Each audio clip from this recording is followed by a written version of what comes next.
I'm going to show you how to save yourselves a little bit of money.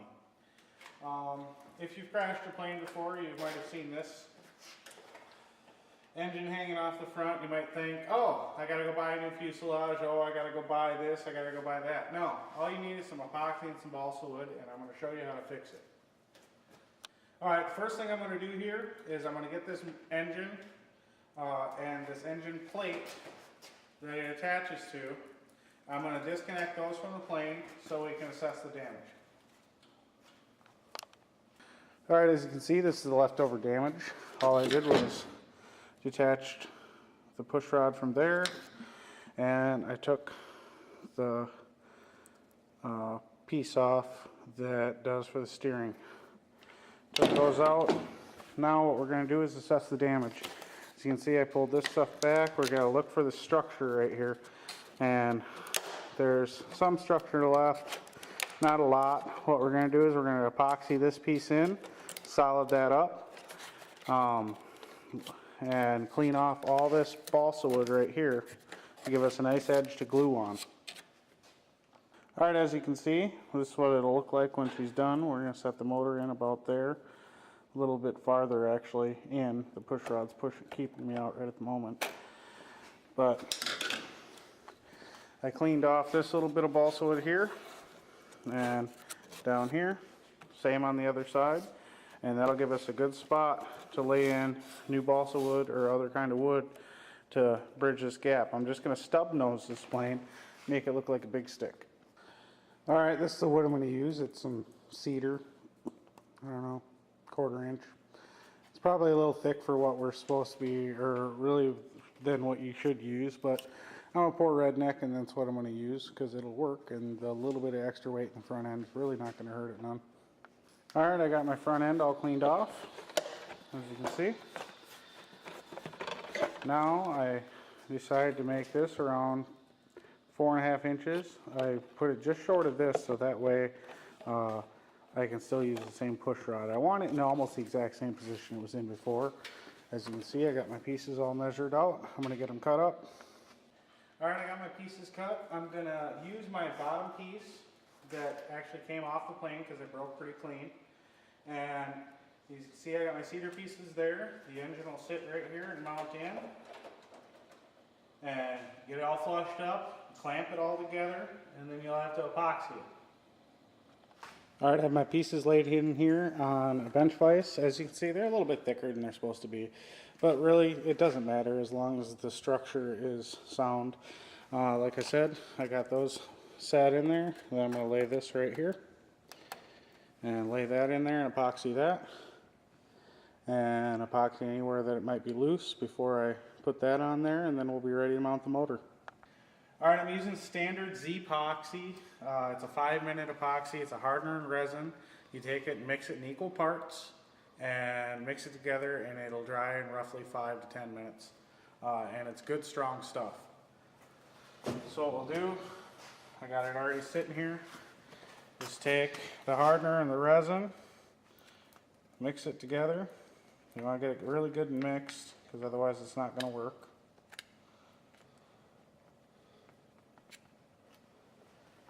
And then you're going to take it, get a nice goob of it, and come in here and lay it on all the joints.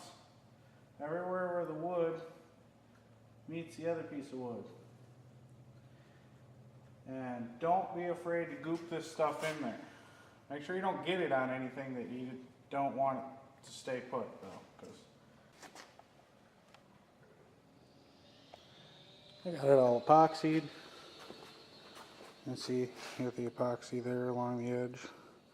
And yeah, I know this doesn't look that great and whatever, but a little bit of covering from here to there, and to be honest with that little spot you won't even see. There's a lot of airplanes that along the tail section of the body will have holes cut all the way along it to save on weight. So a little crack like this really doesn't make a difference. Once this is dry, we'll flip it over and start fitting the motor. As you can see, we got the front end of the airplane kind of rebuilt here.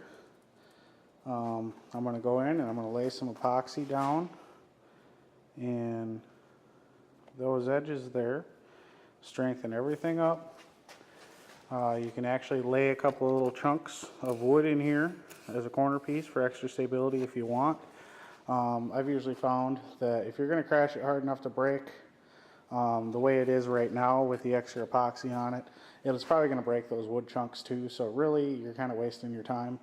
The extra support's always good, but I mean, when you're talking, I mean, mainly this kind of fix is for, it's not for show plane. This kind of fix is for your plane that your beater plane, your one that you want to take out and just fly. So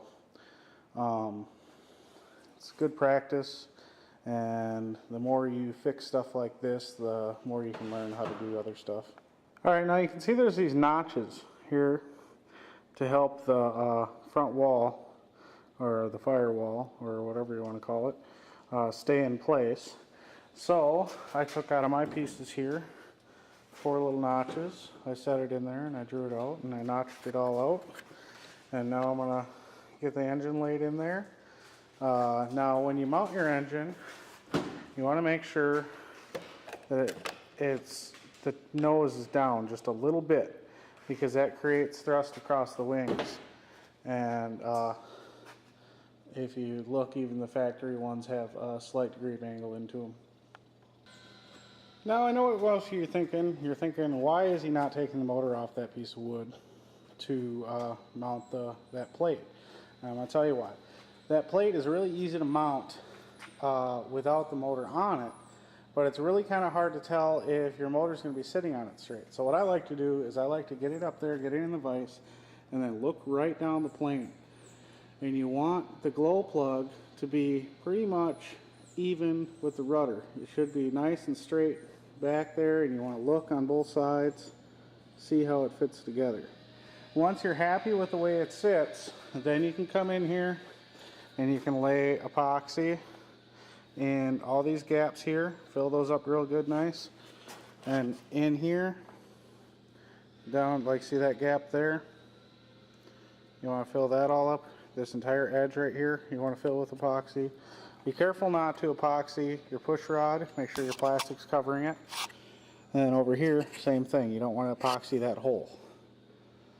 So be careful of that. But as you can see, it's sitting in there and it's starting to look like an airplane again. Alright, I got my pieces cut. I got my top piece cut here. As you can see, I left this extra balsa here so that way I got plenty to glue to. And then I made 2 custom little pieces to fit there to cover up that mess. And we'll set it all together and we'll glue it together and she'll be looking good. Alright, got the pieces all on. Got some sanding work to do. Well, get all these rough edges off it.